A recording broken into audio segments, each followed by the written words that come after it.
Okay, let's talk about you succeeding and getting more clients in your Medicare business. I rarely do this anymore unless I'm requested to, because I don't need to. I get enough referrals, I have enough members I can network with. I do mailings that have a really high response rate. But the first couple years in this business, I became an expert at giving talks. And you're gonna see a theme with the Medicare Geek trainings, that you giving out free things that are helpful to people that they want, not free things that nobody wants, like the brochures about a product that they're gonna throw into a trash can, but you giving people things that are helpful to them at no cost with no strings will create more business than anything you can imagine. So you wanna get 2 or 3 15 to 20 minute talks down, not so long. They can be as short as 10 minutes if they're short and sweet. You want to give enough information that people can digest. And usually I preface those talks by saying, look, there's one of me in our community. I can only talk to so many people, only help so many people. 10,000 people a day are going to turn 65 until 2029 in America. So a couple years from now, you may need to be the person who explains these concepts to your neighbor or your friend. There may not be enough Medicare geeks out there. And so my job is to empower you with the information so you have a basic understanding so you can help the people in your community, whether or not they're a Medicare geek. They may just be a regular professional living and working in their community. So the main things I give talks on, this one's kind of the same one. I'll do Medicare 101, I also call it the ABCDs of Medicare.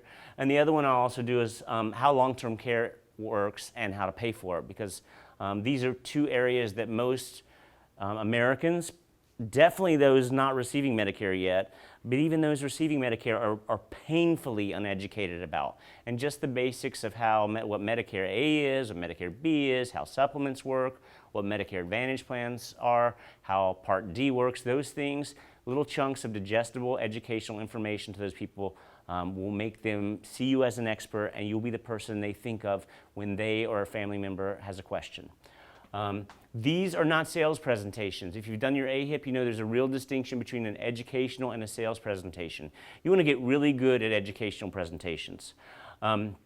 Generally too, visuals help, so anything from like a flip chart that you can write on, even shitty writing like mine up here, you can do that kind of stuff, but you can get PowerPoint presentations from the carriers that will mirror this information. You get brochures so you can pass everybody a brochure and they can go through it with you at the same time.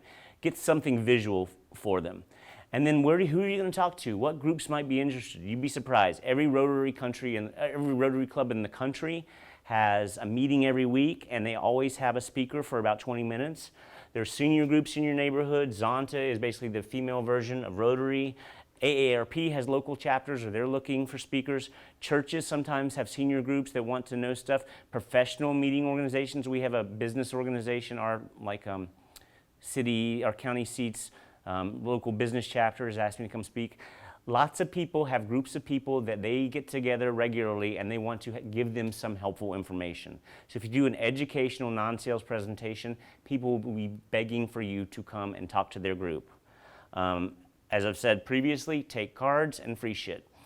Generally speaking, if I talk to a group of 10 to 20 people, I'm gonna have 3 to 5 people who ask for my card, and you'd be surprised how many of those will need immediate help.